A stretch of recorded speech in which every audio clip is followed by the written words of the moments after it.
The Tolkien Society is attempting to hide its SJW infiltration of Tolkien's scholarship and The Lord of the Rings. Roll this up over at phantompulse.com. You can find the link in the description below. I encourage you to head on over there, become a subscriber, get on our mailing list. I'm only doing about 2 videos here a day over on YouTube, and I'm covering between 5 to 7 articles on Phantom Pulse, and that is just what I'm doing. My co-owner, John De La Rose, is doing between 3 to 5 articles a day, so there is a ton of stuff that we are covering every single day over on Phantom Pulse that you're missing if you are not on our email list, if you're not a subscriber. And a lot of this stuff is stuff that YouTube doesn't like, that YouTube suppresses, so you're not going to find it here on YouTube. You're going to find it over on Phantom Pulse. So I encourage you to head on over, become a subscriber, join our mailing list over there. That is where the majority of our work is being done. So let's get into this, though, here. Robin Ann Reed, a former professor in the Department of Literature and Languages at Texas A&M University of Commerce, revealed in a Substack post that she had submitted a paper to the Tolkien Society titled Racing to Gender Arda, a stylistics analysis in which she allegedly provides intersectional analysis on Tolkien's work. While her proposal was accepted, Reed claimed that the Tolkien Society requested that she change her abstract because previous public postings of abstracts led to online harassment on and from social media. The Tolkien Society received significant backlash for its 2021 seminar and 2022 Oxenmoot event. In 2021, it held a Tolkien and diversity seminar that rightfully spurred critics to launch their own seminar as counter-programming. The institution described its Tolkien and diversity seminar. Thus, representation is now more important than ever, and Tolkien's efforts to represent or ignore particular characteristics requires further examination. Additionally, how a character's identity shapes and influences its place within Tolkien's secondary world still requires greater attention. This seminar aims to explore the many possible applications of diversity within Tolkien's works, his adaptations, and his readership.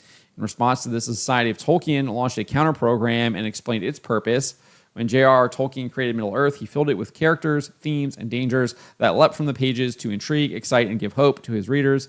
In these sessions, we'll explore these concepts to celebrate all that makes his work stand the test of time and what we should take from them today. And then fast forward a year into 2022, the Tolkien Society faced backlash after revealing it was featuring a paper by Reed titled J.R.R. Tolkien, Culture Warrior, the Alt-Right Religious Crusades Appropriation of Tolkien. What do SJWs do? They lie, they double down, and project, and that's exactly what Reed clearly, I think, does in that title, given or in that paper, given the title of it, and it's what she's doing here now too, right? But so it's unclear exactly what Reed's abstract for her paper is or what the paper is about. But in her Substack post, she included a letter she had written to the Tolkien Society declining its request to have her alter the abstract. In the letter, Reed wrote this: "Your concern is that my proposal to develop a phenomenological and stylistic analysis of how Tolkien's narrative voices entangle female characters at Middle-earth, resulting in a racialized, white, gendered, feminine world, could lead far-right extremists to assume that I and the Tolkien Society are fellow travelers in their authoritarian desire to build their fantasy of a white Christian patriarchal world ruled by their strongman leader." So I guess that is kind of what her paper was going to be about. Again, don't really know the specifics of it, right? But she's providing some, I guess, a lot of information there. It is what is Norm Macdonald say, a bunch of commie gobbledygook is what it sounds like. So then, after citing the backlash from the Tolkien and diversity seminar, Reed then pointed to the assassination of Minnesota Speaker of the House, Melissa Hortman, and her husband. She says, "While I understand your fear of drawing their attention again, especially given the increase in alt-right attacks occurring offline as the recent assassinations of Democrat representatives in Minnesota show." Is anyone using alt-right anymore? I guess she is. I haven't really seen it reused in like half a decade. I feel like it's been so long.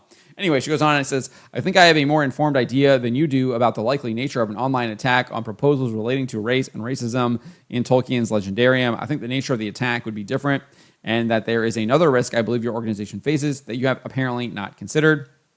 So her claim about the assassination has no bearing right now. Authorities have not determined a motive for the assassination, but they did discover flyers promoting the left-wing No Kings rallies in the suspects' vehicles. This is from the Minnesota State Patrol. And as far as I know, this is like the key information. I know that there's like a roommate out there claiming things, but I don't think the police have actually reported on that. It's just a guy claiming to be a roommate talking to the press. And he doesn't really seem to be very reliable to me whatsoever based on some of the things we've heard from the police. But the police have made it very clear that they have not determined a motive yet, at least as far as I had seen when the last I checked in on that story, which was yesterday.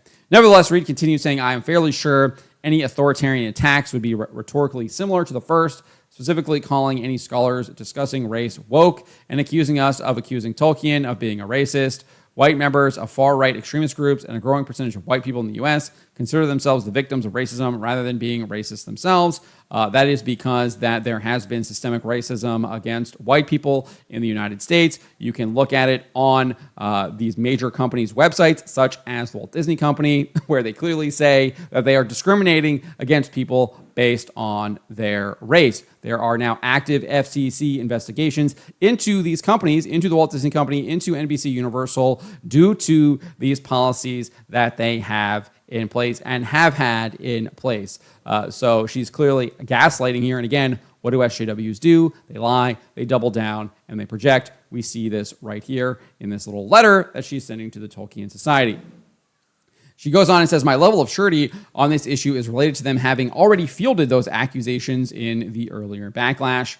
She then chided the Tolkien Society for requesting that her abstract be changed, writing, while I do not deny that the presenters and the society may become targets again with the seminar, I think there is another greater risk you are facing, specifically an escalation of a pattern I see developing in recent seminars online that I interpret as showing a retreat from the commitment to greater diversity in the online seminars. As I understand it, this commitment became a goal of the society after a scholar of color described the racist attacks she experienced at Tolkien 2019 in Birmingham, UK. So she thinks that there is some kind of pattern happening where these companies, these seminars, etc., these institutions are retreating from the commitment to greater diversity. I know that there is a narrative out there that that is somehow happening. I'm not really seeing it. I think what you're seeing is what's happening right here is that they are still trying to push this nonsense, but they are trying to do it in a much more subtle way. They are trying to push it where it's not as in your face and people might be more willing to accept it. That is what is clearly happening right here because they literally accepted your paper. They just didn't want you to be so blatant about what you were trying to push. That is what is happening. It has nothing to do with a retreat whatsoever. Anyone claiming that there is some retreat, I don't know what world they are living in. Clearly not the one based in reality where all of these companies are still pushing this stuff. I mean, look, they're still releasing this Ironheart show on Disney Plus, which is chock full of this SJW nonsense. I mean, I don't know how much clearer it gets than that. She goes on and says, I see this latest request for revision by the trustees and the CEO as fearing to engage with a project that names whiteness as part of systemic racism, a topic I identified as one of the gaps in Tolkien scholarship that needs to be addressed in my 2017 essay, Race and Tolkien Studies, a bibliographic essay. As a result, you may be risking the society continuing to enable the white-dominated nature of Tolkien scholarship. So obviously that is what she wants to undermine. clearly, trying to claim that it's enabling white-dominated nature of Tolkien scholarship. Jeez, man, these people are just absolute lunatics.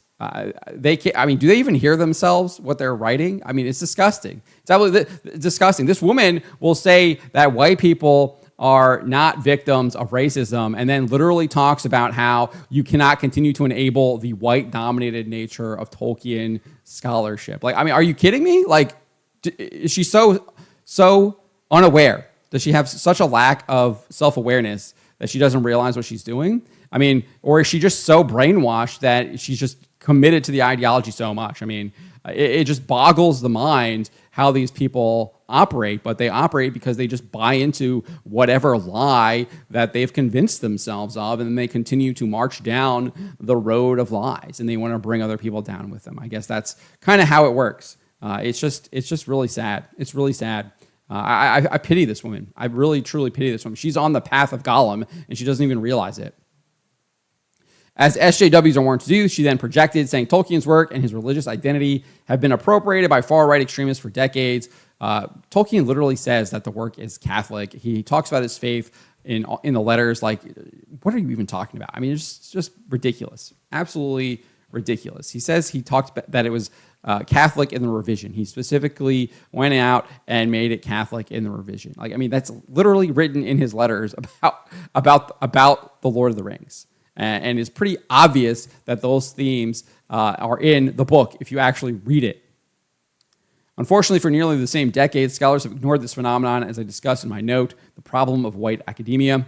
Again, like, this is the woman claiming that she's that white people are not victims of racism, and she's literally has like a note called the problem of white academia. Like, give me a break.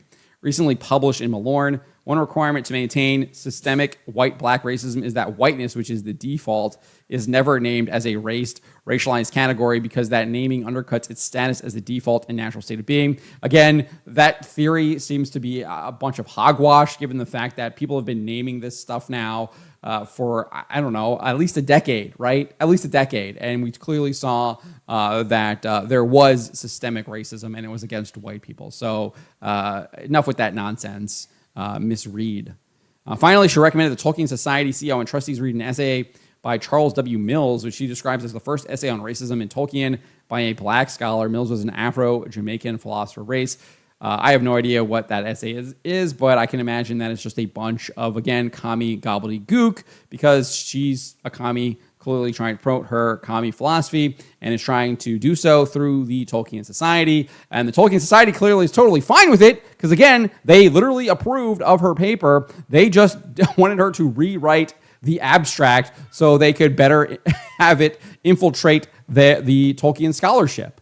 So she is literally complaining that you aren't being hit over the head hard enough with this absolute SJW evil ideology in the abstract. So it's much more difficult to discern what she is trying to accomplish with her paper, which again is the SJW infiltration of Tolkien, the destruction of the Lord of the Rings, and what Tolkien put in that book, and trying to rewrite the history of the book and rewrite how people view it. That is what she is attempting to do, and the Tolkien Society is totally on board with that, but they just don't want it to be as obvious as she wants it to be.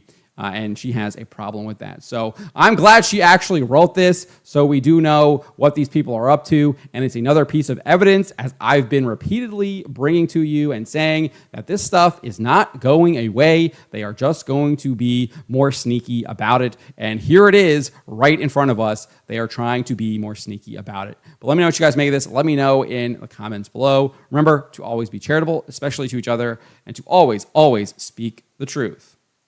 Why would you be afraid of the people? Why are you not afraid of God instead of man?